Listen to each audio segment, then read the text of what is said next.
அனைவருக்கும் வணக்கம். வணக்கம். இன்றைய நிகழ்ச்சியின் 2154 இன்றைய சிறப்பழைப்பாளர் அம்மா அவர்களை கலந்துரையாடுவோம். பேரவையின் சார்பாக வருக வருக என வரவேற்கிறோம். குரலும் பொருளும் கூறுவதற்கு சகோதர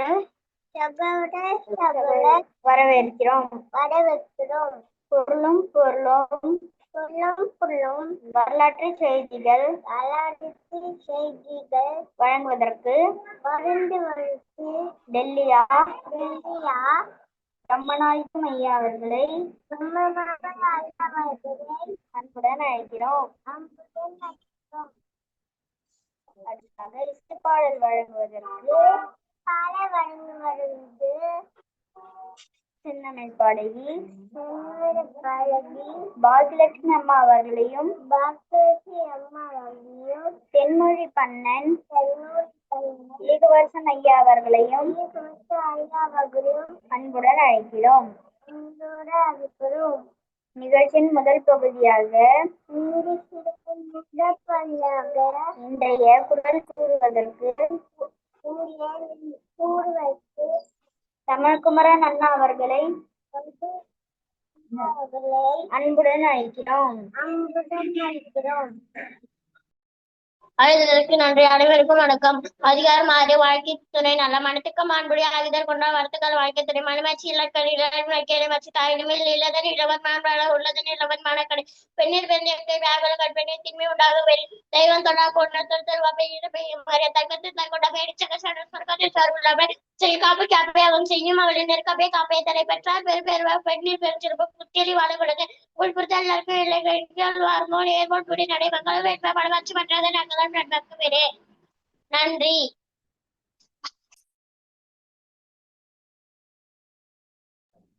நன்றிங்கண்ணா. அடுத்ததாக சுவாதி அக்கார்ல அன்புடன் அழைக்கிறோம். நன்றி. அனைவருக்கும் வணக்கம். அதிகாரம் 1 பண்புடைமை என்பதத்தாய் எய்தல் எழுதுமன் யார் மாட்டும் பண்புடைமை என்னும் வழக்கு அன்புடைமை அன்ற குடிப்பிறத்தல் இவ்விரண்டும் பண்புடைமை என்னும் வழக்கு உறுப்புத்தல் மக்கள் ஒப்பு அன்றால் வெறுத்தக்க பண்புத்து ஒப்புதாம் ஒப்பு நைனோடு நன்றி புரித பயனுடையான் பண்பாம் பாராட்டும் உலகு நகையுள்ளும் இன்னாது இகழ்ச்சி பகையுள்ளும் பண்புள்ள பாடறிவான் மாட்டு. அனைவருக்கும் நன்றி. வணக்கம்.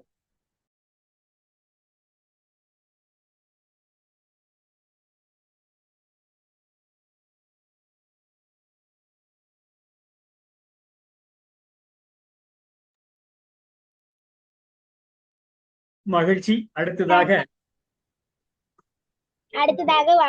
வரலாற்று செய்தி குரலும் பொருள் வழங்குவதற்கு டெல்லி பிரம்மநாயகம் ஐயா அவர்களே அன்பு நினைக்கிறேன். அழைத்ததற்கு நன்றி. இன்றைய நிகழ்வு என் குரல் கூடாதி நட்பு அதிகாரத்தினுடைய 4வது குரல். முகத்தின் இனிய நகா அகத்தின் வஞ்சரை அஞ்சப்படும். சிரித்து பேசி நம்மை சீரழிக்க நினைக்கும் வஞ்சகரின் நட்புக்கு அஞ்சி ஒதுங்கிட வேண்டும். இனி வரலாற்றில் இன்று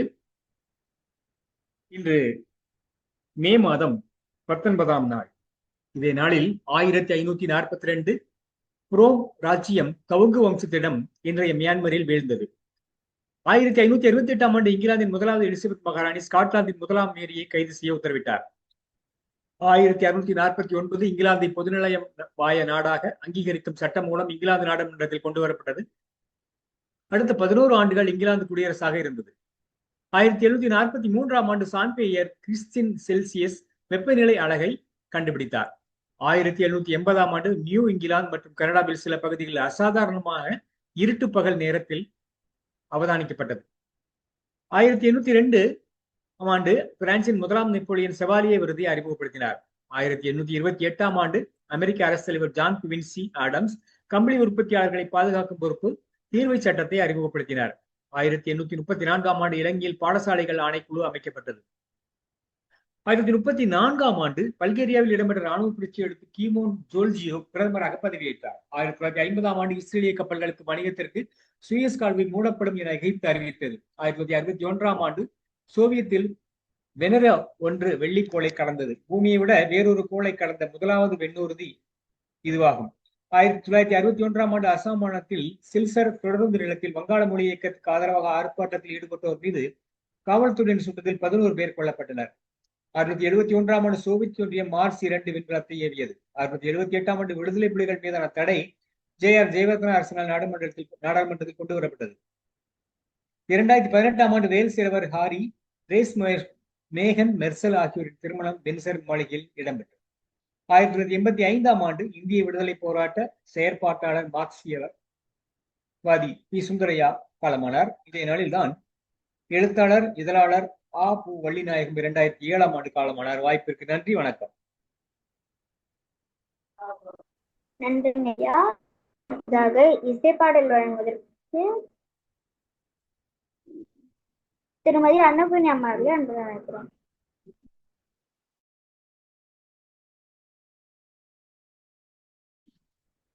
அழைத்ததற்கு நன்றி அப்பா.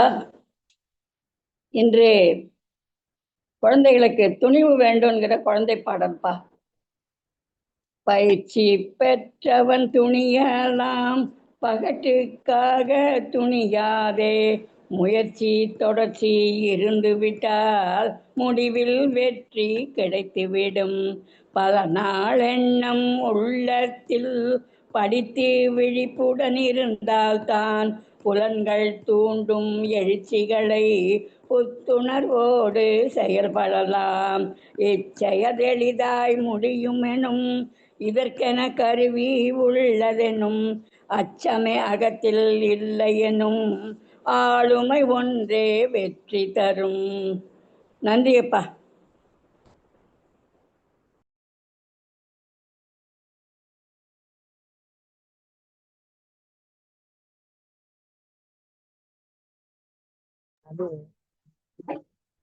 நன்றிங்கம்மா. இத்துடன் முதல் பகுதி நிறைவடைகிறது. இரண்டாம் பகுதி சிறப்பழைப்பாளர் காணும் குரலமது.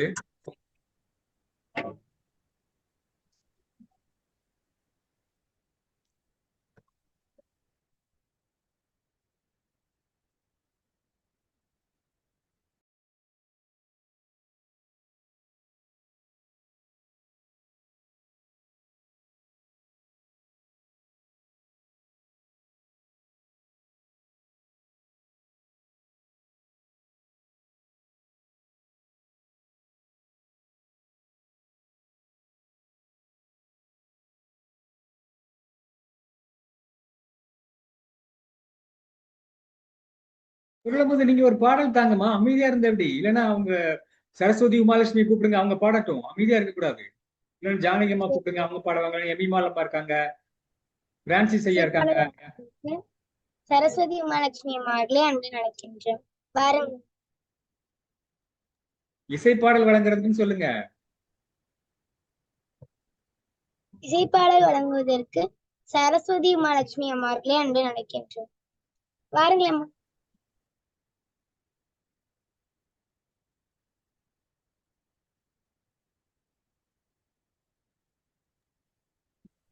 ஐயா வணக்கம். இன்னைக்கு சிறப்பு அழைப்பாளர் வரலையா? சரி, வந்துட்டு ஏதோ இணைய சிக்கல்னால வெளியேறிட்டாங்கம்மா. வந்துடுவாங்க. வந்தாங்க, அப்புறம் திடீர்னு காணோம். என்ன தலைப்பு அன்னைக்கு? திமிரிய சிறப்பு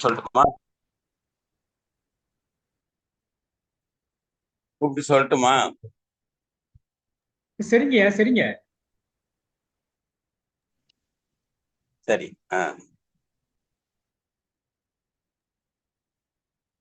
குரலமது, நீங்க ஒரு பாடுங்க.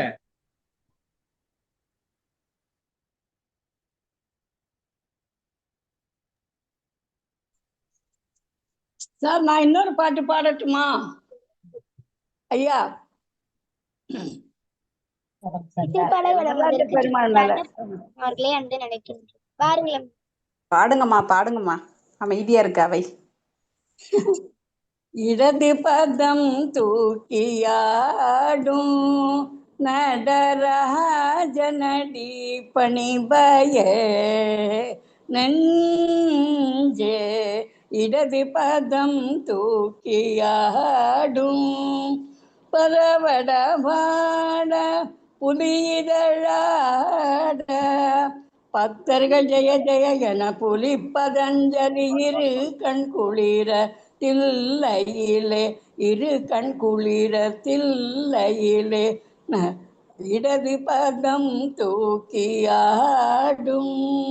நடராஜனடி பணிபயே நெஞ்சே. இடது பதம் தூக்கியாடும் திருவடி சிலம்புகள் கல்லீர் கல்லீரென திருவடி இளமதி ஒளி பள்ளீர் பள்ளீரென விமிதக தரிகிடத்தம் திருமால் மத்தள மதிர சிவகாமி மணாளன் திருச்சிற்றம்பலம் தனில் புன்னகையோடு இடது பதம் தூக்கியாடும் நடராஜனடி பணிபயே நெஞ்சே. இடது பதம் தூக்கியாடும். நன்றி ஐயா. சிறப்பழைப்பாளர் வந்துட்டாங்க குரலமுது. சரிங்க. இரண்டாம் பகுதி கலந்துரையாடுவோம் பேரவை தமிழ்நாடு நடத்தும் நூல் திறனாய்வு களம்.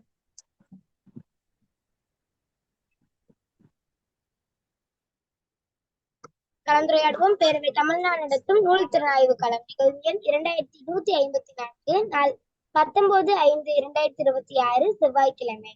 திருவள்ளுவர் ஆண்டு 2057. இன்றைய சிறப்பழைப்பாளர் கோதை அம்மா அவர்கள். அகாடமி நிறுவனர் வாணியம்பாடி. தமிழ் எழுத்தாளர், பட்டிமன்ற பேச்சாளர், தன்னம்பிக்கை உரையாளர், நிகழ்ச்சி தொகுப்பாளர், பாடலாசிரியர். அம்மா அவர்கள் இன்று பேச எடுத்துக்கொண்ட தலைப்பு திமிரிய சிறகுகள். அம்மா தாங்கள் 6 மணி வரை உரையாற்றலாம். அம்மா பாருங்கள் அம்மா. இன்னொரு பதாகை இருக்கு, இன்னொரு பதாகை இருக்கும் பாருங்க. இன்னொரு பதாகை அனுப்பட்டுமா?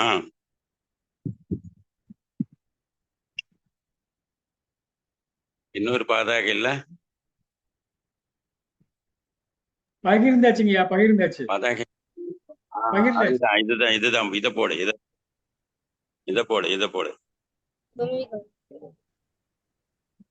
இதை போடுமா? சொல்லிட்டாங்க ஐயா. சிந்தை தொடும் தேவதை இருக்கு இல்லையா, அது முதன்மையானது.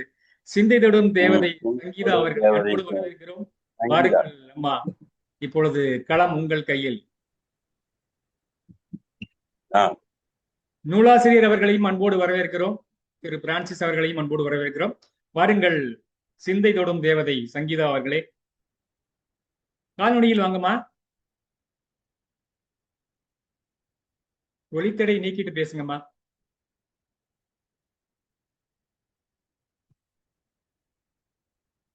தொடருங்கம்மா.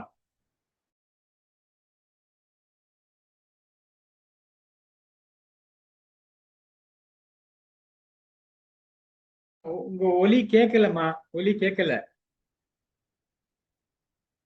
ஏதாவது இந்த ஆபரணங்கள் அணிந்திருந்தா எடுத்துருங்க. அதாவது கூடுதலாக ஏதாவது கருவிகள் பொறுத்து இருந்தீங்கன்னா எடுத்துருங்கம்மா. இது தேவைப்படாது. கேட்கல, எங்களுக்கு கேட்கல. எனக்கு கேட்கலையா, மத்த எல்லாத்துக்கும் கேட்குதா தெரியலையே. கேட்கவே இல்லை சார். யாருக்குமே கேட்கல ஐயா. சங்கீதா, இது எதனா வச்சிருக்கீங்களா?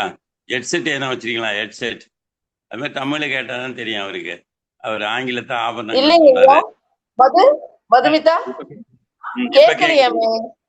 இப்ப கேக்குது. சரிங்க ஐயா. கலந்துரையாடல் பேரவையில் ஐயா கேக்குது.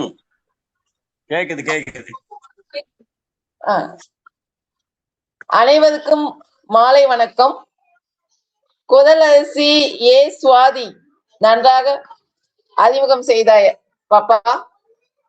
மற்றும் அன்னபூர்ணி அம்மா அவர்களுக்கும் இந்த வாய்ப்பை எனக்கு இந்த நூலை எனக்கு தந்து பேச வாய்ப்பளித்த முனைவர் பிரான்சிஸ் ஐயா அவர்களுக்கும், அவர் அறிமுகம் செய்த தேன்மொழி அம்மா அவர்களுக்கும், காமராஜ் ஐயா அவர்களுக்கும், பிரம்மநாயகம் ஐயா அவர்களுக்கும் மற்றும் இந்நிகழ்வில் கலந்து கொண்டுள்ள அனைவருக்கும் என் மாலை வணக்கத்தை தெரிவித்துக் கொள்கிறேன். நான் இப்போது திறனாய்வு செய்ய உள்ள நூலானது திமிரிய சிறகுகள் என்று முனைவர் பிரான்சிஸ் ஐயா அவர்கள் இயற்றிய நூலை பற்றியதாகும்.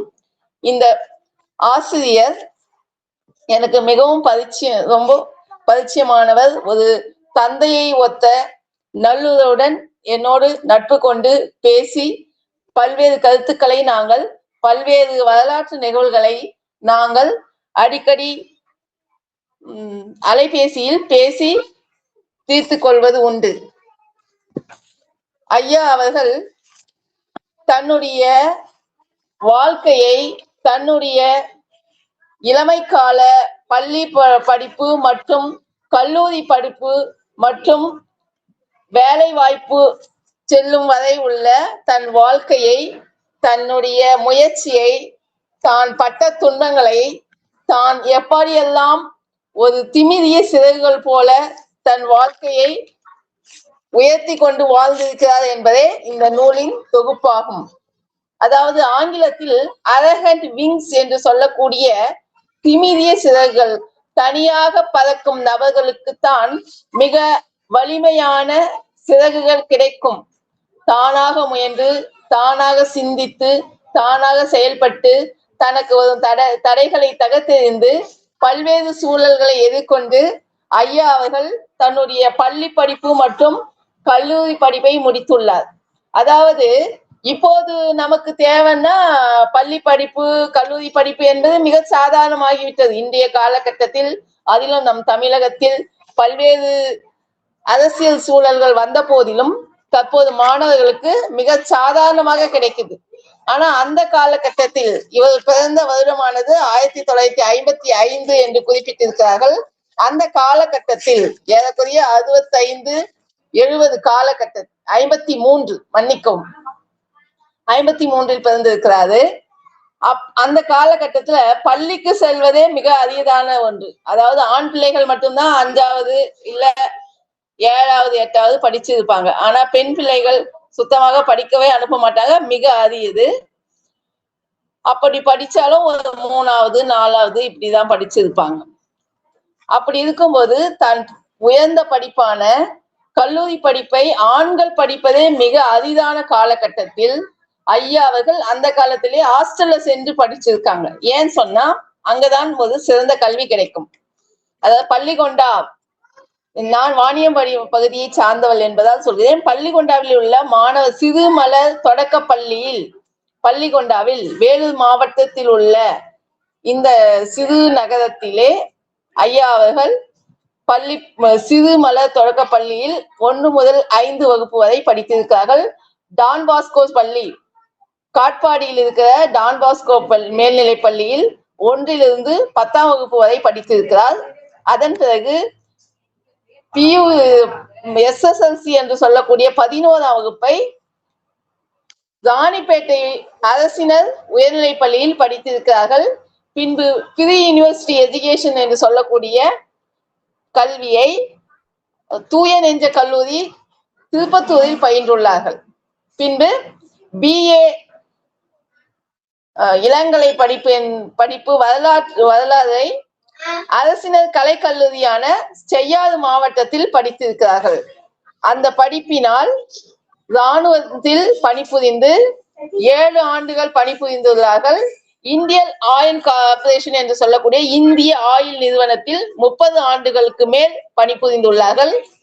இவர் இலக்கியம், வரலாறு, சமூக பார்வை, மொழி பற்று ஆகியவற்றில் மிக்க பற்றுடன் செயல்பட்டு வருகிறார். இன்றும் கூட அவரை நான் அறிமுகம் படுத்தப்பட்டதே ஒரு நூல் அறிமுக விழாவில் தான். டாக்டர் கோபிநாத் அவர்கள் எழுதிய கலைஞர் 100க்கு 100 என்ற புத்தக அறிமுக வெளியீட்டு விழாவில் இவரை நான் சந்தித்தேன். அப்போதுதான் ஐயாவினுடைய அறிமுகம் எனக்கு கிடைச்சது. இவர் எழில் கலைமன்றம், பெரம்பலூரில் உள்ள எழில் கலைமன்றத்தில் தமிழ் சுடர் என்ற பட்டத்தை பெற்றுள்ளார். வரலாற்று பொழிவுகளை பெங்களூர் தமிழ்ச்சங்கம் மற்றும் தமிழன் தொலைக்காட்சி, சத்தியம் தொலைக்காட்சி, மக்கள் தொலைக்காட்சி போன்ற தொலைக்காட்சிகள் நடத்தும் வரலாற்று சம்பந்தமான கருத்தரங்குகளில் பங்கு பெற்றுள்ளார்கள். வார இதழ்களில் சைபீரியா டுடே இதழில் பங்கு பெற்றிருக்கிறார்கள். இவர் எழுதிய இன்னும் பிற நூல்கள் இரு விழிகளின் பார்வை, தொல்குடியினர், நாகத் தமிழர், வணக்கத்திற்குரிய வடகிழக்கு. ஏன்னா இவர் இராணுவத்தில் பணிபுரிந்ததுனால வடகிழக்கு இந்தியாவுல எப்படியெல்லாம் சூழ்நிலைகள் இருந்தது என்பதை குறிப்பிட்டிருக்கிறாரு. விவிலியமும் வள்ளுவமும் என்ற நூலையும் எழுதியிருக்காரு. சில வரலாற்று சோழர்களையும் எழுதியிருக்கிறார். அதாவது திமிரிய சிறைகள் என்பது எந்தவித இதுவும் கூட்டலும் கழித்தலும் இல்லாமல் தான் நடந்ததை நடந்துவாரே சொல்லியிருக்கிறார். அணிந்துரையில் சொல்லக்கூடிய ஐயா டாக்டர் மின்னு சீனிவாசன் கொண்டு சொல்லுள்ளதை போல தெள்ள தெளிவான தன்னுடைய வாழ்க்கையை குறிப்பிட்டுள்ளார்கள். ஏன்னு சொன்னா நிறைய பேர் தான் ஒரு உயரிய பதவிக்கு அல்லது உயர்ந்த நிலையை அடையும் போது தாங்கள் பட்ட கஷ்டத்தையும் தாங்கள் கடந்து வந்த பாதையும் சொல்ல தயங்குவார்கள். இவர் அப்படி செய்யல. தன்னுடைய வாழ்க்கையை அப்பழுக்கு இல்லாமல் தெள்ள தெளிவாக அப்படியே கூறியிருக்காரு. அதே போன்று எழில் கலைமன்றத்தோட நிறுவனர் கவிஞர் வேணு குணசேகரன் ஐயா அவர்கள் இவருக்கு தன்னம்பிக்கையால் உயர்ந்தவர் என்ற பெயரிட்டு இவருக்கு வாழ்த்துறை வழங்கி இருக்கிறார்கள். பின்பு கருத்துரையாக மு.க. இளவழுதி BA தமிழ் இன ஆழ்வலர், நுகர்வோர், சுற்றுச்சூழல், மனித உரிமை இயக்கவாதி இவருக்கு கருத்துரை, இவர் எழுதிய நூலுக்கு கருத்துரை அளித்துள்ளார்கள். இன்னும் சொல்ல போனால் இன்று நாம் பிள்ளைகளுக்கு சொல்கிறோம் இல்லையா, தன் ஆர்வலர் பயிற்சி, தன் ஆர்வலர் பேருரைகள் நிகழ்ச்சி, மோட்டிவேஷனல் ஸ்பீச் என்று கொடுக்கறாங்க. மோட்டிவேஷனல் புக்ஸ் எல்லாம் சொல்றாங்க இல்லைங்களா. அந்த அத்தகைய மாணவர்களுக்கு, பள்ளி கல்லூரி மாணவர்களுக்கு இவருடைய புத்தகத்தை பரிந்துரைக்கலாம் என்று நான் தனிப்பட்ட முறையில் கருதுகிறேன். ஏன் என்று சொன்னால் ஒரு சாதாரண எந்தவித பின்புலமும் இல்லாமல், செல்வ செழிப்பில்லாமல் ஒரு இராணுவத்தில் பணிபுரியும் ஒரு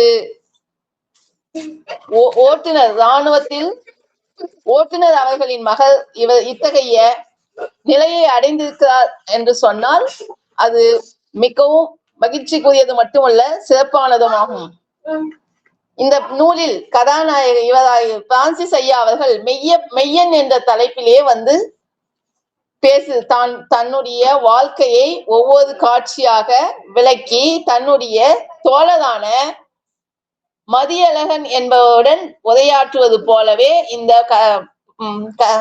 நூலை வடிவமைத்துள்ளார்.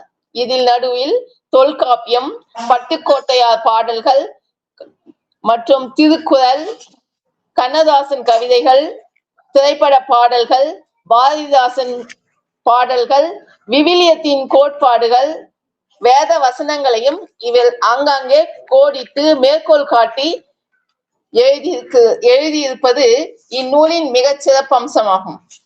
ஐயா அவர்கள் முதலில் இந்த நூலை எப்படி செய்து காணிக்கையாக்கி இருக்கிறார் என்று சொன்னால், என் வாழ்வியல் இயக்கத்தை, அதன் பதிவுகளை தனிநபர் வரலாறாக என் முதல் தலைமுறையினர் படித்து அறிந்து செயலாக்கம் பெற வழிகாட்டியாக இந்நூல் அமையும் என நம்புகிறேன். என் முன்னோர்களான தாய், தந்தை, பாட்டன் பாட்டி, பூட்டன் பூட்டி, ஓட்டன் ஓட்டி, சேயோன் பரன் பறை என 7 தலைமுறைக்கும் இந்நூலை காணிக்கையாக சமர்ப்பித்துள்ளார். இதிலிருந்தே இவருடைய மொழி அறிவும் தமிழ் மொழியின் மீதான இவருடைய பற்றும் அசாத்தியமான இலக்கிய திறமையும் நமக்கு தெள்ளத் தெளிவாக தெரிகிறது. பல்வேறு மேற்கோள்களை இவர் நன்கு சாதாரண நடையில் அதே சமயம் எளிதில் புதிய வண்ணமாகவும் மனதில் பதியும் வடிவமாக மேற்கோள் காட்டியிருப்பது மிகச் சிறப்பு அம்சம்.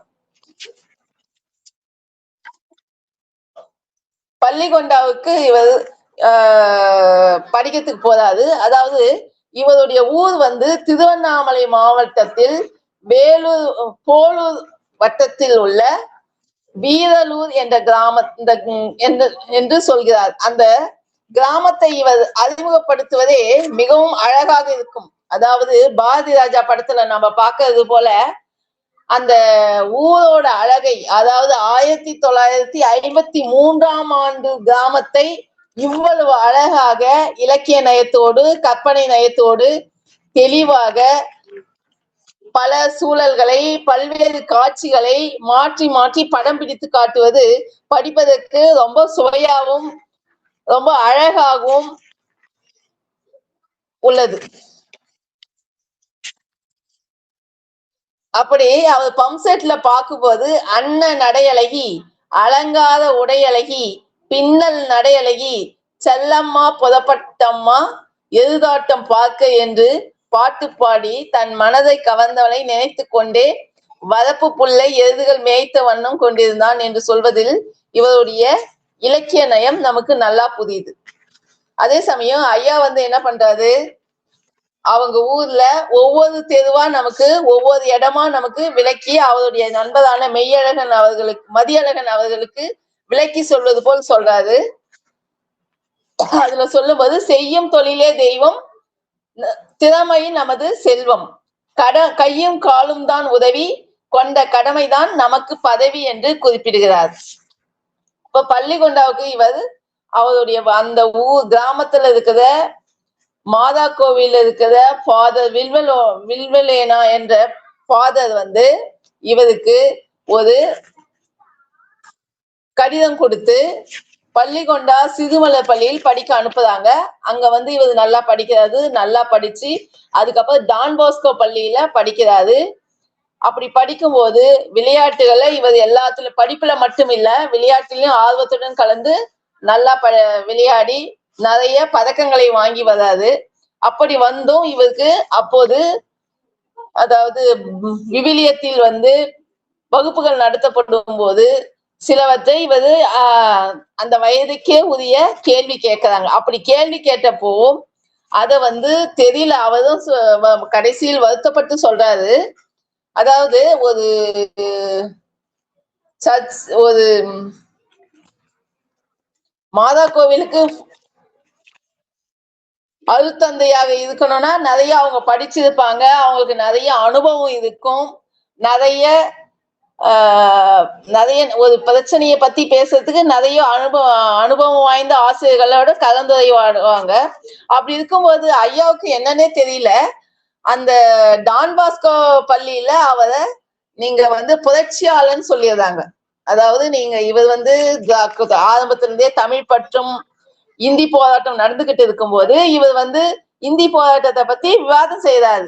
அந்த விவாதம் செய்வதும் பைபிள் சம்பந்தமான கருத்துக்களையும் அல்லது மத சார்பான கருத்துக்களையும் இவர் வாதிடுவத அந்த சர்ச்ல பிடிக்கல போல இருக்குது. அதனால இவர் என்ன பண்றாங்க, 9ஆம் கிளாஸோட முடிச்சுட்டு 10ஆம் கிளாஸ்க்கு அட்மிஷன் கொடுக்கல, தெரியல. அதே போல இவர் என்ன பண்றாரு, 10ஆம் வகுப்பு படிப்பை ராணிப்பேட்டையில் இருக்கிற அரசு உயர்நிலை பள்ளியில் படிக்கிறாரு. அங்க இவருக்கு நிறைய உதவி செய்யறாங்க. அங்க பாத்தீங்கன்னு சொன்னீங்கன்னா ஒரு முஸ்லிம் நபர் வீட்டுல தன்னுடைய வறுமை நிலையில ஒரு வீட்டோட திண்ணையில் உள் திண்ணை வெளி திண்ணை 2 இருக்குமா, அந்த உள் திண்ணையில படிப்பாராம். அப்ப படிப்பு மேல இவருக்கு எவ்வளவு ஆர்வம் இருக்கணும். இல்ல எவ்வளவோ பசங்க கேள்விப்பட்டிருக்கேன், நான் கிராமத்தை சார்ந்தவர் தான், பள்ளி எல்லாரும் சொல்லுவாங்க நான் 10வது படிச்சோமா பாஸ் பண்ணேன், ஆனா பியூசி படிக்கணும் இல்ல மேற்கொண்டு படிக்கணும்னா எனக்கு பிடிக்கல, படிச்சு என்ன பண்ண போதும் அப்படின்னு வந்துடுவேன். இவர் பல இன்னல்களுக்கு இடையில பல துன்பங்களுக்கு நடுவில வறுமைக்கு நடுவில திண்ணையில படிச்சு பெரியாளா வந்திருக்காருன்னா ரொம்பவே பாராட்டத்தக்கது, வியப்பாவும் இருக்குது. அதுக்கு பின்பு திருப்பத்தூருக்கு போறாரு.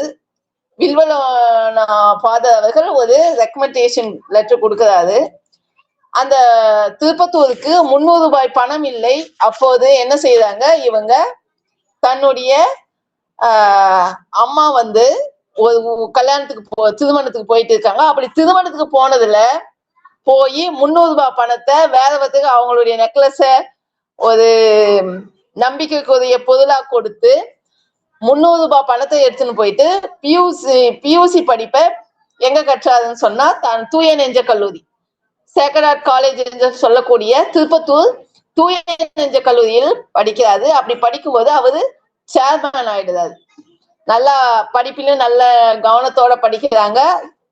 அதுல நடந்த தேர்தல்ல மாணவ தலைவர்களுக்கான தேர்தலில் அவர் மாணவ தலைவர் ஆயிடுறாரு. அப்படி தலையிடும் போது இவருக்கு ஆரம்பத்திலிருந்தே தமிழ் பற்றும் அரசியல் பற்றும் நிறைய இருந்திருக்கு. அப்படி இருக்கும்போது சிவாஜி கணேசன் வந்து பிரச்சாரத்துக்காக வந்திருக்காரு. 1970 பிரச்சாரத்துக்கு வந்து 71 ஜனவரி 5ஆம் தேதி தமிழ் சட்டமன்ற பேரவை கலைக்கப்பட்டு தேர்தல் பிரச்சாரத்துக்கு சிவாஜி கணேசன் மற்றும் எம்ஜிஆர் அவர்கள் பிரச்சாரத்துக்கு திருப்பத்தூருக்கு வந்திருக்காங்க. அப்போது இவர் என்ன செய்யறாரு, யாருக்கும் சொல்லாம ஒரு நாள் இப்ப சிவாஜி கணேசனோட மாநாட்டுக்கு போயிடுறாங்க. அந்த மாநாட்டுக்கு நிறைய லட்சக்கணக்கான மக்கள் திரண்டு வராங்க அப்படின்னு சொல்லும் போதும் தூய நெஞ்ச கல்லூரியில விடுமுறை அளிக்கல, கேட்டிருக்காரு. மாணவ தலைவர் என்ற முறையில் கேட்டிருக்காரு. அவங்க விடுமுறை கொடுக்க காணும். அப்படி கொடுக்காத பட்சத்தில் இவர் தனியாளாக என்னது வகுப்பை புறக்கணித்து விட்டு இவர் என்ன செஞ்சிருக்காரு, போயிருக்காங்க. அந்த கல்லூரியில மொத்தம் 110 மாணவர்கள் இவருடைய பொருளாதார படிப்புல மட்டும் பியூசில 110 மாணவர்கள் படிச்சுட்டு இருக்கிறாங்க. அதுல 20 பேர் பாதிரியார் பயிற்சி பெறுபவர்கள். அவர்களோடு விடுதி மாணவர்களாக 21 பேர் மட்டும் தான் வந்து கிளாஸ் அட்டன் பண்ண வகுப்பறை பாடத்தை கவனித்து இருக்காங்க.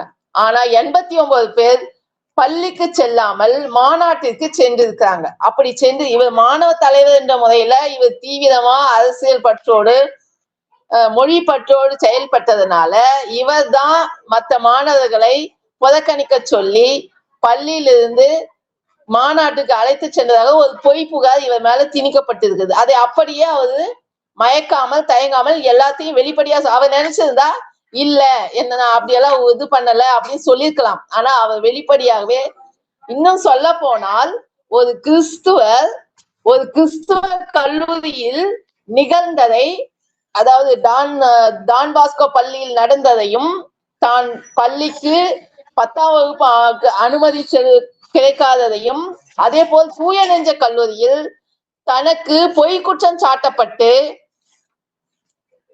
இளங்கலை பயில அனுமதி வழங்காததையும் மிக வெளிப்படையாக சொல்வதிலிருந்து ஐயா அவர்கள் எவ்வளவு வெளிப்படைத்தன்மையுடனும் எவ்வித குற்றச்சாட்டும் இல்லாமல் தன்னுடைய உண்மையை, தனக்கு நிகழ்ந்ததை மிக உண்மையாக நுட்பமாக அதுவும் மிக நுணுக்கமாக சொல்லியிருப்பது எனக்கு மிக்க ஆச்சரியத்தை தருது.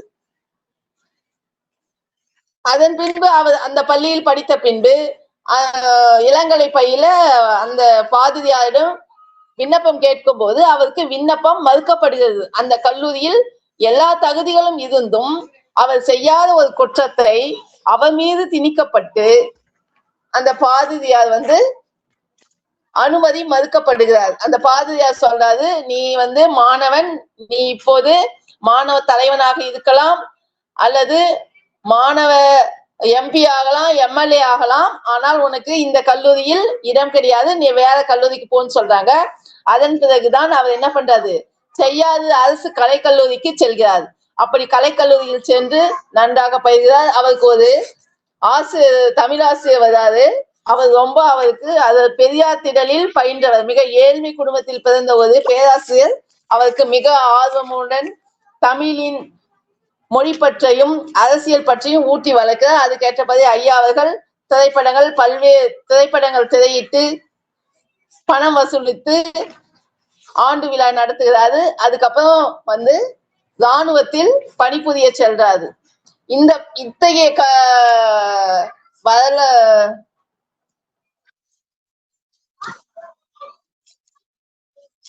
அதாவது இவர் வந்து என்ன செய்யறாருன்னு சொன்னா, அப்போதே இவருக்கு டிகாம் என்று சொல்லக்கூடிய பெரியார் மேல ரொம்ப பற்றுதலோடு இருப்பதால் இவர் என்ன செய்யறாரு, பெரியார் பேருந்து நிலையத்தில் தன்னுடைய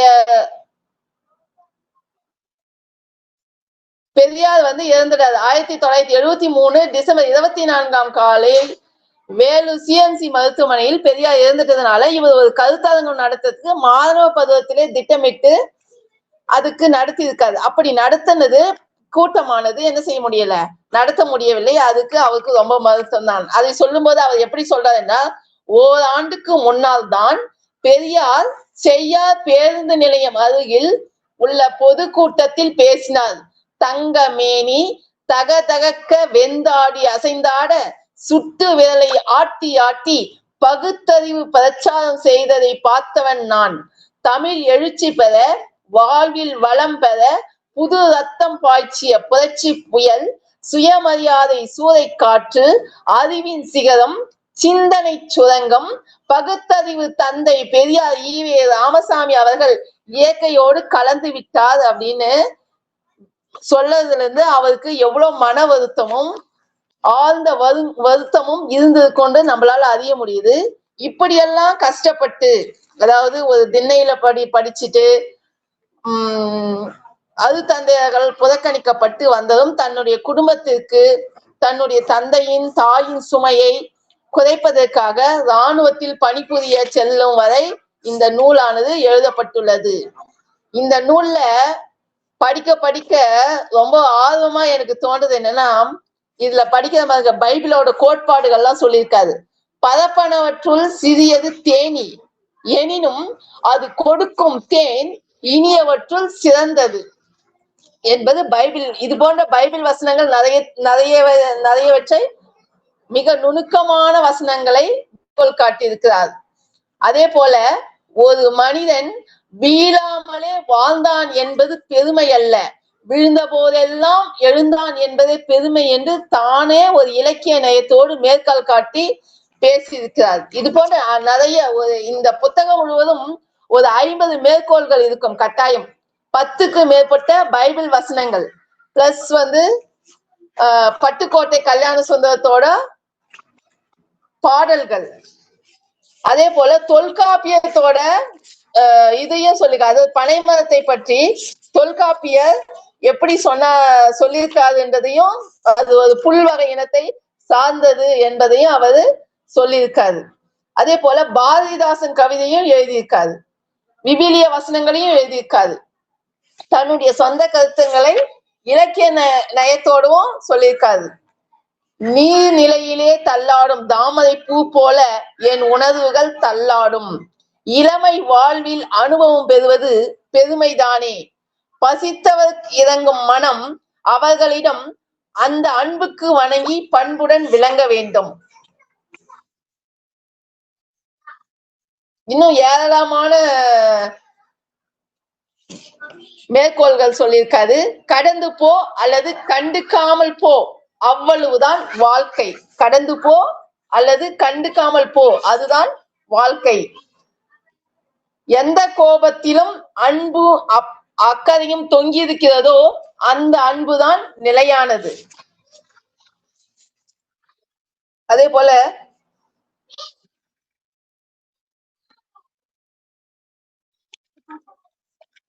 சூழ்ச்சியிலே சுவரமைத்து சுயநலத்தால் கோட்டை கட்டி சுடர்விட்ட நீதியினை தூக்கி எறிந்துவிட்டு சதிராடும் வீணர்களின் அதிகார உலகம் அப்படின்னு சொல்லியிருக்காரு. விவிலியத்தோட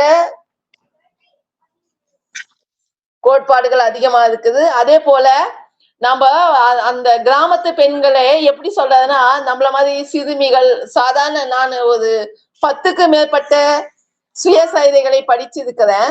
ஆனாலும் சாதாரண வார்த்தையில் தான் இருக்கும். இது சொல்லும் போது கூட பெண்களை சொல்லும் போது மங்கை பருவத்தினர், மடந்தை பருவத்தினர், பெருமை பருவத்தினர் அப்படின்னு பெண்ணுக்குரிய 7 பருவங்களான பேதை, பெருமை, மங்கை, மடந்தை, அறிவை, தெரிவை, பேரிளம்பெண் என்றும், அதே மாதிரி ஆண்களை சொல்லும் போதும் மதவோன் பருவத்தினன், அவரோட படிச்சவங்களை இந்த வயசுல பார்க்கும்போது அவன் மதவோன் பருவத்தை எழுதிவிட்டார். காலை பருவத்தினர் என்பதை பாலன், மீலி, மதவோன், பிறவோன், காலை, விடலி என்று அந்த பருவத்தை அவருக்குரிய இலக்கிய நயத்தை பாருங்கள், இல்லது மொழி அறிவை நான் கண்டு வியக்கிறேன். அப்படியெல்லாம் அவரு குறிப்பிட்டிருக்கிறாரு. ஒவ்வொரு இரவும் விடியும், ஒவ்வொரு தடவையும் அழியும், துணிவும் முயற்சியும் கொண்டால் நம் வாழ்வும் மலரும் அப்படின்னு சொல்றாரு. எளிதான வெற்றி கர்வத்தை கொடுக்கும், கடினமான வெற்றி அனைத்தையும் ஆளும் தகுதியை கொடுக்கும் சொல்றாரு. இதெல்லாம் நம்ம பள்ளி கல்லூரி மாணவர்களுக்கு படிக்கிறதுக்கு நாம கொடுக்க வேண்டிய புத்தகம் என்று நான் பரிந்துரைக்கிறேன் தனிப்பட்ட முறையில். குளிரும் தென்றல் காற்றாய், மறைய தெரியாத படர்ந்த பனியாய், கசக்க தெரியாத இனிக்க தெரிந்த கனியாய், என் உணர்வு பலவிதமாய் வடிவமைக்க கண்டேன் என்று சொல்றாரு. இப்படி அழகா எழுதியிருக்காரு. அதாவது அவருடைய வாழ்க்கை வரலாற்றை மிக தெளிவாகவும் அழகாகவும் சொல்லியிருக்காரு. கௌசியா, கதவு சாத்துக்கு சவுண்டே வரக்கூடாது. இப்படி பார்க்கும்போது இவருக்கு ரொம்ப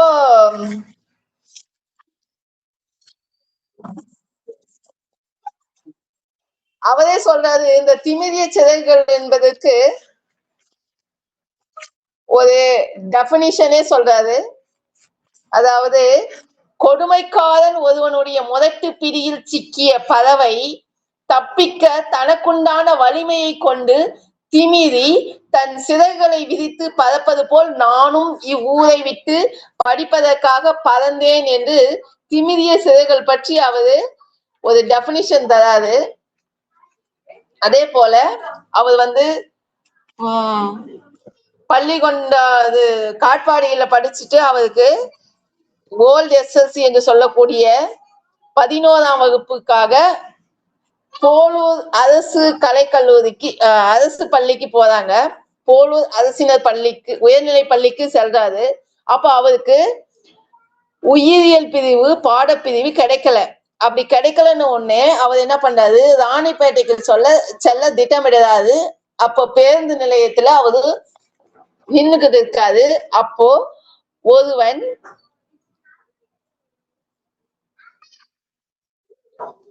அந்த காட்சியை எப்படி விளக்க பாருங்க. அப்போது சற்று இடைவெளி விட்டு ஒரு நடை வியாபாரி தலையில் பெரிய வட்டமான காற்று செல்லவதா இடைவெளி விட்டு மூங்கிலால் பின்னப்பட்ட கூடையை இறக்கி வைத்து விட்டு தலைப்பாகையாய் எடுத்து உதறிவிட்டு தலையில் விதித்து விட்டு அமர்ந்தாள். தான் பெருமூச்சு சிறு மூச்சாக ஆகும் மட்டும் தலையை அருகில் உள்ள தூணின் மீது சாய்ந்தபடி அமர்ந்தாள். சில வினாடிகளுக்கு பின் கூடையை திறந்தாள். கூடையின் உள்ளே சில புறாக்கள். அவற்றில் ஒரு புறா வெளியில் பறக்க முயன்றது. உடனே தன் இடது கையால் புறாவை இறுக பிடித்து கொண்டு வலது கையால் கூடையை மூட முயன்றாள்.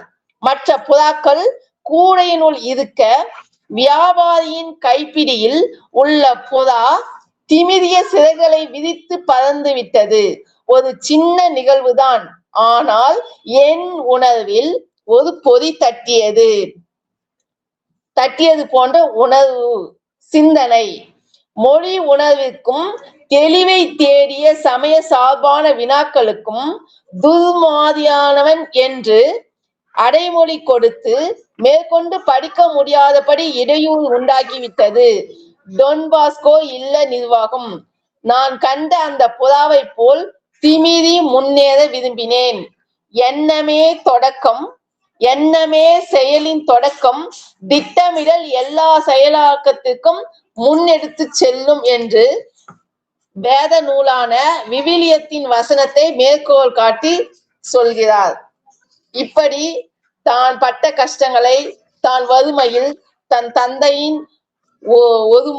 ஒரே ஒரு சம்பளத்தில் குறைவா ஒரு 5 பிள்ளைகளை பெற தன் தாயின் கஷ்டத்தையும் புரிந்து கொண்டு எல்லா பிள்ளைகளுக்கும் அந்த 4 குழந்தைகளுக்கு இவர்தான் அண்ணன், மூத்த சகோதரன் என்ற முறையில் தான் நன்றாக படித்து சமுதாயத்திற்கும் குடும்பத்திற்கும் நாட்டிற்கும் வழிகாட்டியாக சிறந்த நிலையை தக்கதொரு நிலையை அடைந்துள்ள இவர் ஓய்வுக்கு பின்பும் 6 புத்தகங்களை எழுதிய இவர் மற்றவர்களுக்கு மேற்கோளாக, வழிகாட்டியாக, எல்லாவற்றுக்கும் உதாரணமாக வாழ்ந்து வரும் இந்த நூலை திறனாய்வு செய்வதில் நான் மிக்க பெருமை அடைகிறேன், மகிழ்ச்சி அடைகிறேன். ஐயா நேரம் இருக்காங்க ஐயா? சிறப்புங்கம்மா, சிறப்பு. சரிவா, நிறைவு பண்ணிட்டீங்க. குரலமுது தொடருங்கம்மா. சிறப்பாக உரையாற்றிய அம்மா அவர்களுக்கு மனமார்ந்த நன்றி தெரிவித்துக் கொள்கின்றேன். நன்றி அம்மா. வாழ்த்துறை வழங்குவதற்கு மதிப்பிற்கும் மரியாதைக்கும் உரிய நீதி அரசர் நடராஜன் ஐயா அவர்களே அன்பு அழைக்கின்றோம். திரு தயாநிதி இருக்குமாறு திருக்குறள் காமராஜர் ஐயா அவர்களே அன்புடன் கேட்டுக்கொள்கின்றோம். வாருங்களேன். அனைவருக்கும் வணக்கம். இன்று நமது பேரவையில் சிந்திப்பதும் தேவதை சங்கீதா அவர்கள் திமிரிய சிறகுகள் என்ற முனைவர் பிரான்சிஸ் அவர்கள் எழுதிய நூலை பற்றிய விமர்சன உரையை வெகு சிறப்பாக ஆற்றினார்கள். அவருடைய உரையின் துவக்கத்திலே ஐயா பிரமநாயகம் அவர்கள் இந்த திமிரிய சிறகுகள் என்ற தலைப்பை பற்றி ஒரு கருத்தை வெளியிட்டுள்ளார். திமிரிய என்பதற்கு திமிர் என்று அந்த இடையினம் போட்டு அது பறவையை உயரத்துக்கு பறக்க விடாது. அந்த திமிர் அது வீழ்ச்சியை ஏற்படுத்தும் என்ற மாதிரி கருத்தை வெளியிட்டிருந்தார். அவர் திமிருக்கும் திமிர் என்ற சொல்லுக்கும் குழப்பத்தில் இருந்திருக்கிறார் என்று தெரிகிறது. திமிர் என்பது கொஞ்சம் தலைக்கணம், கொஞ்சம் யாருக்கும் அடங்காத தன்மை, பாதிக்காத தன்மை என்ற பொருள்படும். திமிரார்கான் தேவையில்லாத தலைக்கணத்தோடு இருப்பதற்கு திமிர் என்று சொல்வார்கள். ஆனால் இந்த நூலாசிரியர் சொல்லுகிற திமிரு என்பது கட்டுப்பாடுகளை மீறி திமிரி மேலெழுவது, அடக்குமுறைக்கு எதிராக போராடி வெற்றி பெறுவது என்பதுதான். நாம் எழுந்து ஓட விடாதபடி யாரும் பிடித்திருந்தால் அவர்களுடைய அந்த பிடியிலிருந்து விலகி திமிரி நாம் முன்னே ஓடி செல்வது என்கிற அந்த பொருளிலே தான் திமிரும் என்கிற திமிரிய என்ற சொல்லை நூலாசிரியர் பயன்படுத்தி இருக்கிறார் என்பதை ஐயா பிரமநாயகம் அவர்களுக்கு சொல்லிக்கொள்ள ஆசைப்படுகிறேன். நமது சங்கீதா அம்மா அவர்கள் அவர் எழுதிய நூலை பற்றியும் அவரை பற்றியும் மிக அழகாக எடுத்துரைத்தார்கள். என்னமோ தெரியவில்லை, ஐயா முனைவர் பிரான்சிஸ் அவர்களுடைய அந்த வாழ்க்கை நிகழ்ச்சிகளும் என்னுடைய வாழ்க்கை நிகழ்ச்சிகளும் ஒரே மாதிரியாக ஒத்துப்போகிற நிகழ்ச்சிகளாக இருந்து வருகிறது என்பதை கண்டு நான் கொஞ்சம் வியந்துதான் போனேன். அவர் பிறந்தது 1953 என்று கருதுகிறேன். நான் பிறந்தது 1943. அவர் மாணவர் பருவத்திலே 8ஆம் வகுப்பு படிக்கும் போதே இந்தி எதிர்ப்பு பற்றி பேசி விழிப்புணர்வை ஏற்படுத்தி இருக்கிறார். நான் 1965 இந்தி எதிர்ப்பு போராட்டத்தில் கலந்து கொண்டு 3 முறை சிறை சென்றவன்.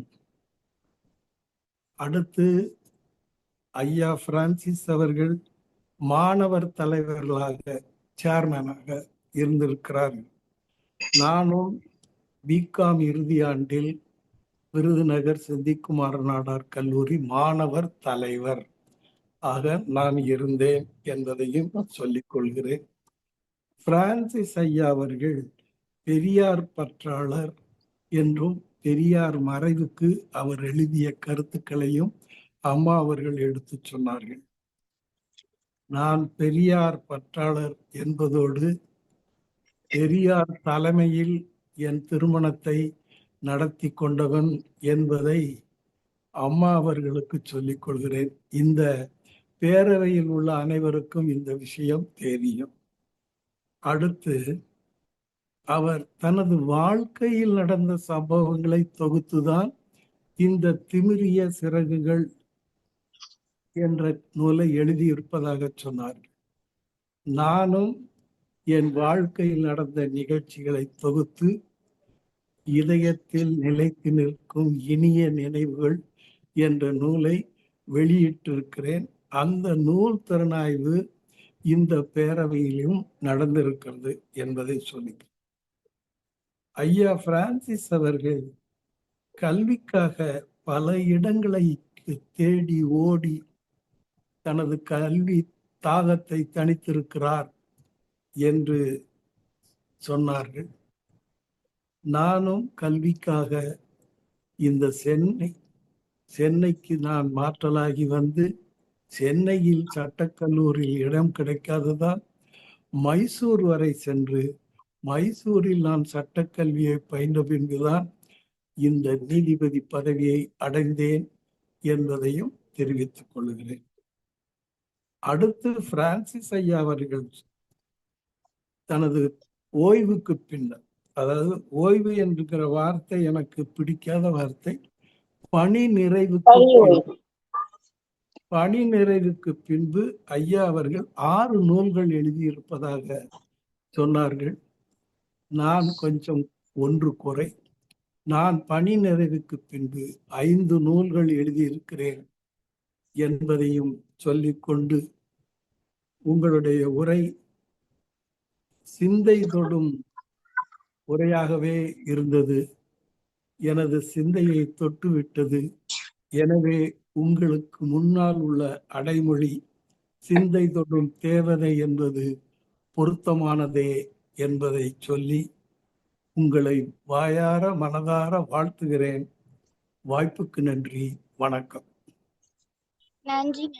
அடுத்ததாக வாழ்த்துரை வழங்குவதற்கு திருக்குறள் காமராஜர் ஐயாவத்தை அன்புடன் அழைக்கின்றோம். தையாண்டி இருக்குமாறு டெல்லி பிரம்மநாயகம் ஐயாவத்தை அன்புடன் கேட்டுக்கொள்கின்றோம். வாருங்கள். ஏடி வீழ்ச்செல்வம் கல்வி ஒருவருக்கு மாடு அல்ல மற்றையவை. ஒருவனுக்கு அழியாத செல்வம் கல்வியாகும், மற்ற செல்வங்கள் ஆக மாட்டா என வள்ளுவர் சொல்றாரு. இது எல்லாருக்குமே பொருத்தமான ஒரு குறள் தான். அந்த வகையில இன்று 2154வது நிகழ்வுல இந்த சிறப்பாய்ப்பாளராக சிந்தை தொடும் தேவதை சங்கீதா வாணியம்பாடி கோதை அகாடமி வச்சுட்டு இருக்காங்க. தமிழ் எழுத்தாளர், பட்டிமன்ற பேச்சாளர், தன்னம்பிக்கை உரையாளர், நிகழ்ச்சி தொகுப்பாளர், பாடலாசிரியர். இப்படி தன்னை தகவ அமைத்துக் கொண்டு இன்று ஒரு அருமையான நூல் திமிரிய சிறகுகள், ஆசிரியர் பிரான்சிஸ். இவர் பார்த்தீங்கன்னா எங்க திருவண்ணாமலை மாவட்டத்தினுடைய வீரலூர்னு ஒரு ஊரு. அது 7 கிராமங்களை கொண்ட ஒரு ஊர். மேல்சோழங்குப்பம், வீரலூர், மூலக்காடு அப்படின்னு 7 பேர் இருக்கும். அந்த 7 தெருவுக்கும் 7 கிராமங்கள் பேர் வச்சிருப்பாங்க. அதை பற்றி ஒரு பெரிய கிராமம். எங்கே பார்த்தாலும் பசுமையான ஒரு வயல்வெளிகளை கொண்டது, பசுமையான மரங்களை கொண்டது, பசுமையான ஊர். எப்படி உங்களுக்கு தெரியும்னா, அதுக்கு முன்னாடி இருக்கிற காந்தபாளையத்தில் தான் நான் என்னுடைய மாமியார் வீடு காந்தபாளையம். அதனால மூலக்காடு எனக்கு தெரியும். என்னுடைய மனைவியோட அக்கா மூலக்காடில் தான் வாழறாங்க. அவருடைய கணவர் கூட காலமாயிட்டார். நான் அந்த வீட்டுக்கு போயிருந்தேன். அப்போ போகும்போது என்னுடைய இளைய மகனும் நானும் போயிட்டு இப்போ வந்து அங்கே ஒரு டேமே கட்டியிருக்காங்க, பெரிய டேம். அந்த டேமை போய் சுற்றி பார்த்துட்டு அப்படியே வந்தோம். நிறைய தண்ணிலாம் இருந்தது. அந்த ஆறுகள்லாம் மலைகள்லாம் அந்த இந்த பக்கம் அந்த அந்த ஊர் தான் கடைசி இடம். அதுக்கு அந்தாண்ட வழி கிடையாதுங்க. அதுக்கு வந்து ஜவ்வாது மலை தொடர் பெரிய மலை வந்துடும். இந்த பக்கம் வரும். அதை விட்டா போலூர் தான் வரணும். போலூர் விட்டா இவங்க மாதிமங்கலம் வந்து மாதிமங்கலத்துலேருந்து திருவண்ணாமலைக்கு வரணும், இல்லைன்னா போலூர் போகணும், இல்லைன்னா செங்கம் போகணும். இதுதான் அவங்களுக்கு வழியே. இப்படிப்பட்ட இயற்கையான கிராமத்தில் பிரான்சிஸ் அவர்கள் பிறந்திருக்காங்க. அதுலேயும் வந்து பார்த்தீங்கன்னா இராணுவ வீரராக இருக்கிறார்.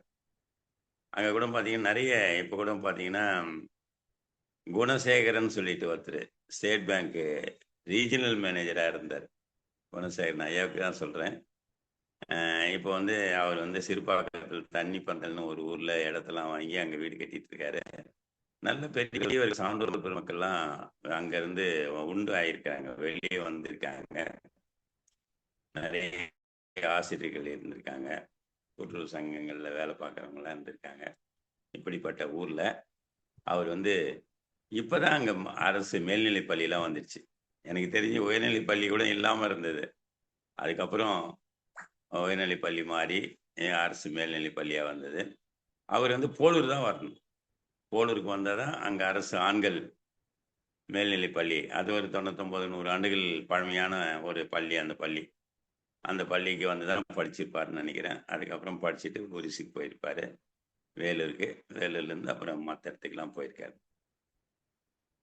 இப்படிப்பட்ட திமிரிய சிறகுகள் அதை பற்றி அதில் பேசும்போது அம்மா அவர்கள் அங்கே அந்த ஊரினுடைய பெருமைகள்லாம் எப்படி விவரிச்சிருக்காங்க, அங்கே எப்படி அந்த நிலைங்கள்லாம் பண்ணியிருக்காங்க. ஆனால் அந்த ஊரில் ஒரு மிகப்பெரிய சிறப்பு என்னன்னு கேட்டால் மாடு விடும் விழா. அதுக்கு நான் போயிருக்கேன். மாடு விடும் விழா, அந்த 2 பக்கமும் கம்பங்களை கட்டிட்டு 100கணக்கான மாடுகளை அவுத்தி விடுவாங்க. ஆனால் மதுரை மாதிரி இல்லை, அலங்காநல்லூர் ஜல்லிக்கட்டு அந்த மாதிரி கிடையாது. இது வந்து தெருக்கல் அவுத்து விடுறது, அப்புறம் பின்னாடியே ஓடுறது, அப்புறம் மாட்டின் உரிமையாளர் அவருக்கு வந்து ஒரு பக்கம் சந்தோஷமா கை தூக்கிட்டு போவார். அப்படி தூக்கும்போது பின்னாடி வர வந்து மாடு கூட இடிச்சிட்டு போவோம். அந்த மாதிரிலாம் போகக்கூடிய ஒரு மாடு விழா. அந்த ஊரில் நிறைய மூளைக்காட்டெலாம் மாடு விட்றாங்கன்னா நிறைய கூட்டங்கள் அதிகமாக இருக்கும். அந்த மார்கழி மாதம் முழுசும் விடுவாங்க, பொங்கல் நேரத்தில் விடுவாங்க, அதுக்கப்புறம் சில விழாக்கள் நேரத்தில் விடுவாங்க. அந்த மாதிரி அங்கே கிறித்தவர்கள் கூட வாழ்ந்து கொண்டிருக்கிறார்கள். அந்த நிலையில் ஐயா பிரான்சிஸ் அவர்கள் இந்த நூலை ஒரு திமிரிய சிறகுகள், ஏன்டா அவனுக்கு திமிராடா அப்படின்னு சொல்லி விளக்கத்தையும் சொல்லி நீதிபதி ஐயா சரியான ஒரு அதுக்கு உண்டான விளக்கத்தையும் சொன்னார். அதாவது திமிரி எழுந்து வெளியே வர்றது, இத்தனை துயரங்கள் துன்பங்கள் இருந்தாலும் அந்த வாழ்க்கையில் அவன் வந்து அந்த அளவுக்கு வந்து வந்திருக்கிறான் அப்படிங்கிறத காட்டுறதுக்கு தான் அந்த தலைப்பே வச்சிருக்காருன்னு ஒரு அந்த தலைப்புக்கு ஒரு டிசிஷன் சொன்னார் ஐயா. அது முடிஞ்சிருந்தது எனக்கு. நானும் அதை நினைச்சிட்டு இருந்தேன். அந்த அளவுக்கு ஒரு மிகப்பெரிய நல்ல ஒரு நூல். அந்த நூலை ஐயா அவர்கள் எழுதியிருப்பதும், அதற்கு சிந்தித்தொடும் தேவதை சங்கீதா அவர்கள் அதுக்கு ஒரு திறனாய்வு செய்திருப்பதும் ரொம்ப நல்லா இருந்தது. அவர்களுக்கு என்னுடைய வாழ்த்துக்கள். நூலாசிரியர் வருவதாக இருந்திருந்தால் அவருக்கும் ஒரு அவருடைய புகைப்படத்தை போட்டு ஏற்புரை அப்படின்னு போட்டுக்கலாம். இருந்தாலும் இப்போ ஐயா வந்து ஏற்புரை சொல்லணும், படிக்கணும், ஏற்புரை என்ன மாதிரி பண்ணுறாருன்றதை சொல்லணும். அது சொன்னார்னா தான் நிறைவடையும். அந்த அளவுக்கு இருக்கிற நம்முடைய அரங்கத்தில் இருக்கிற அன்னபூர்ணி அம்மாள், எம்எம் அம்மாள், நம்முடைய பெரியண்ணன் ஐயா, பஷீர் முகமது ஐயா வந்திருக்காங்க. அதே மாதிரி நீதியரசர் ஐயா, குரலரசி சரஸ்வதி மகாலட்சுமி, பிரம்மநாயகம், பிரான்சிஸ், சங்கீதா அனைவருக்கும் என்னுடைய வணக்கத்தையும் நன்றியிலும் பாராட்டுகளையும் தெரிவித்துக் கொண்டு நிறைவு செய்கிறேன். நன்றி, வணக்கம், வாழ்த்துக்கள். நன்றிங்க. அடுத்ததாக வாழ்த்துறை வழங்குவதற்கு டெல்லி பிரம்மநாயகம் ஐயா அவர்களே அன்பன் அழைக்கின்றோம். திரு தயானிலே இருக்குமாறு பசீர் அகமது ஐயா அவர்களே அன்பன் கேட்டுக்கொள்கின்றோம். வாருங்களேன். அழைத்ததற்கு நன்றி. குரல் அமுது. திணையின்ற தந்தைக்கும் தாய்க்கும் மக்கள் தனையின்ற தமிழ்நாடு நக்கம் என்னால் திணை அளவு நலமேனும் பயக்குமானால் செத்தொழியும் நாள் எனக்கு திருநாளாகும். இன்றைய சிறப்பு அழைப்பாளர் சிந்தை தொடும் தேவதை ஒரு சிறப்பான ஒரு தலைப்பில் முனைவர் பிரான்சிஸ் அவர்கள் எழுதிய நூல் திமிரிய சிறகுகள் என்ற நூலை திறனாய்வு செய்த விதம் மிகவும் அருமையாக இருந்தது. அவருக்கு கலந்துரையாடுவோம் பேரவையின் சார்பாக வாழ்த்துக்களையும் பாராட்டுகளையும் தெரிவிப்பதில் மிகுந்த மகிழ்ச்சி கொள்கிறோம். எல்லோரும் என்னைப் போலவே ஓரிரு நிமிடங்களில் வாழ்த்துறையை நிறைவு செய்தால் நேர மேலாண்மை சிறப்பாக அமையும் என்ற கருத்தோடு விடைபெறுகிறோம். நன்றி, வணக்கம். நன்றிங்க. அடுத்ததாக வாழ்த்துறை வழங்குவதற்கு பெரியண்ணன் ஐயாவே அன்புடன் அழைக்கின்றோம். தயாரிலே இருக்குமாறு சரஸ்வதி உமாலட்சுமி அம்மார்களே அன்புடன் கேட்டுக்கொள்கின்றோம். பாருங்களேன். இணைப்பில் இணைந்திருக்கின்ற அனைவருக்கும் வணக்கம். அம்மையார் அவர்கள் மிக சிறப்பாக சங்கீதா அவர்கள் ஒரு நூலை எடுத்து திறனாய்வு செய்த விதம் மிகவும் அருமை. அந்த திறனாய்வு செய்த பொழுது நாங்கள் எல்லோரும் அந்த திறனாய்வு அந்த கதையோட வந்தோம். அந்த போலூர் அவர் படித்தது பழைய 11ஆம் வகுப்பு பழைய SLC இதெல்லாம் ஒரு இடம் கிடைக்காததுனால ஒரு மரத்தடியில் நிற்கும் பொழுது புறாவை வைத்து கொண்டிருந்தவன் அந்த புறாக்கள் எல்லாம் கூடுகள் இருக்க ஒரு புறா மட்டும் அப்படியே வெளியில வர அதை கையால பிடிச்சு அந்த சிறகுகள் அதாவது துடிக்கின்ற மேலே உயர துடிக்கின்ற அந்த தன்மையை எடுத்து காட்டிய விதம் மிகவும் அருமை. இப்படி சிறப்பாக சொன்ன அம்மையார் சங்கீதா அவர்களை வாழ்த்தி, அவர்கள் சிறந்த பட்டிமன்ற பேச்சாளர், அது மட்டுமல்ல நல்ல எழுத்தாளர் என்பதை உணர்ந்து மகிழ்கிறேன். அவர்கள் நீடு வாழ்க வாழ்க என வாழ்த்தி எனக்கு நல்ல வாய்ப்பு நல்கிய அம்மா குரலரசி சுவாதி அவர்களுக்கு வணக்கத்தையும் வாழ்த்துதையும் சொல்லி மற்றெல்லோரும் வாழ்க வாழ்க என வாழ்த்தி நிறைவு செய்கிறேன். நன்றி, வணக்கம், வாழ்த்துகள். நன்றிங்க. அடுத்ததாக வாழ்த்துறை வழங்குவதற்கு சரஸ்வதி உமாலட்சுமி அம்மாவர்களே அன்புடன் அழைக்கின்றோம். தயாரிலே இருக்குமாறு இனிமால் அம்மாவர்களே அன்புடன் கேட்டுக்கொள்கின்றோம். பாருங்களேன். குரல் அமுதாக வளர்ந்து குரல் அரசியாக இருந்து கொண்டிருக்கும் எங்கள் கலந்துரையாடலின் பொக்கிஷமாக இருந்து கொண்டிய அவர்களுக்கு வணக்கம். வலைதளத்தில் இணைந்திருக்கும் அனைவருக்கும் வணக்கம். சிறப்பு அழைப்பாளர் அவர்களுக்கும் வணக்கம். வானம் தொட்டிட விரும்பும் திமிரிய போல உயர்ந்த சிந்தனைகளை ஆழ்கடல் அகத்தினுள் அமர்ந்து முத்தினை ஆராய்ந்து எடுத்திடும் ஆழ்வார் போல் நயம் கொண்டு இரவின் இருள் களைவி இளநில ஒளி போல் சிக்கல் சிந்தை தெளிவிக்கும் செம்மையுடையீர் ஆகிய இன்றைய சிறப்பு அழைப்பாளர் சிந்தை தொடும் தேவதை சங்கீதா அம்மா அவர்களுக்கு கலந்துரையாடுவோம் பேரவை தமிழ்நாடு நடத்தும் நூல் மிகுந்த வாழ்த்துக்களையும் பாராட்டு அவருக்கும் என் நூலின் ஆசிரியருக்கும் நான் புரிந்ததற்கும் ஒரு சிறிய கவிதை. காற்றின் கட்டளை கேட்காது ஏற்காது என் கனவுகள் திமிரிய சிறகுகள் கொண்டு சூழ்ந்த இரவிலும் இரக்கமின்றி வீசும் புயலிலும் உள்ளத்தின் ஒளி சிறகுகளாக மாறி என்னை முன்னே தள்ளுகிறது. தடைகள் என விழுந்தாலும் தளராத நெஞ்சம் தாங்கி சிறிய சிறகுகள் விரித்து திசைதோறும் நான் பறக்கிறேன். வீழ்ந்தாலும் ஏழ்மை என் ரத்தத்தில் ஓடுகிறது. வீழ்ச்சி எனக்கு பாடம், பரப்பு எனக்கு எல்லை அல்ல. என் எண்ணங்கள் எட்டும் வரை என் சிறகுகள் தொடரும். திமிரிய சிறகுகள், அவை வெறும் பரப்பல்ல, அவை ஒரு எதிர்ப்பு, அவை ஒரு எழுச்சி, ஒரு வாழ்வின் உரிமை. கலந்துரையாடுவோம் பேரவையின் இன்றைய சிறப்பு அழைப்பு அம்மா அவர்களுக்கு மீண்டும் ஒருவர்களுக்கு உரித்தாக்கி கொண்டு தொடர்வோம் என்று கூறி இடம் சாரி. அடுத்ததாக வாழ்த்துறை வழங்குவதற்கு அம்மாவர்களே அன்புடன் அழைக்கின்றோம். தயாரிலே இருக்கும் அன்னபூர்ணி அம்மாவர்களே அன்புடன் கேட்டுக்கொள்கின்றோம். அனைவருக்கும் மாலை வணக்கம். சங்கீதா அவர்கள் எடுத்த இந்த நூல் மிகவும் அருமையா இருந்தது. நீங்க திறனாய்வு செய்த விதமும் மிகவும் பாராட்டுக்குரியது. ஐயா அவர்களோட அதுல அவங்க பட்ட கஷ்டம் எல்லாம் சொன்னாங்க.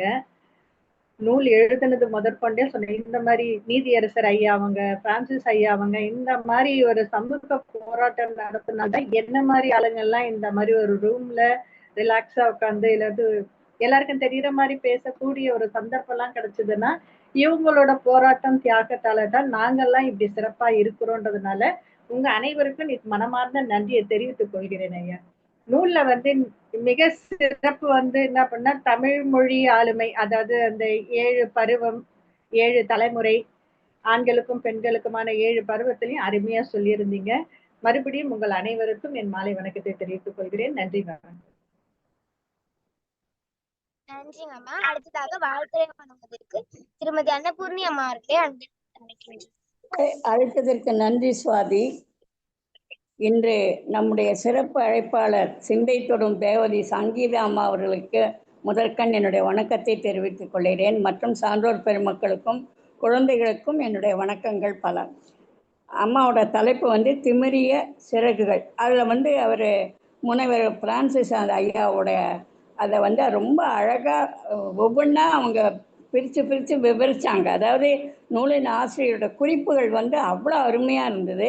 அவர் 1953 பிறந்தார். பள்ளிகொண்டாவில் அப்புறம் பள்ளி படிப்பெல்லாம் முடித்தார். அப்புறம் ராணிப்பேட்டை அரசினரில் படித்தார். அதை அவர் அப்போ படிக்கிறனாலே அவருக்கு இலக்கியங்களில் ரொம்ப ஆர்வம் உண்டு. எழில் கலை மன்றத்துலேயும் உறுப்பினராக இருந்தாங்க அப்படிங்கிற மாதிரி அவர் அழகாக சொன்னாங்க. வரலாற்று சம்பந்தமான தொலைக்காட்சியிலையும் நிறைய பேசியிருக்காரு. தெள்ள தெளிவாக தன்னுடைய வாழ்க்கையை அவ்வளோ கஷ்டப்பட்டு அந்த இதை அழகாக அந்த நூலாக எழுதியிருக்காருங்கிறத சொன்னாங்க. அதாவது ஆர்வலர் பயிற்சி கொடுத்துருக்காரு நிறைய பேருக்கு. அப்புறம் அந்த தொல்காப்பியத்தில் பல நூல்கள்லேருந்து மேற்கோள் அவருக்கு இலக்கிய பற்றும் மொழி பற்றும் ரொம்ப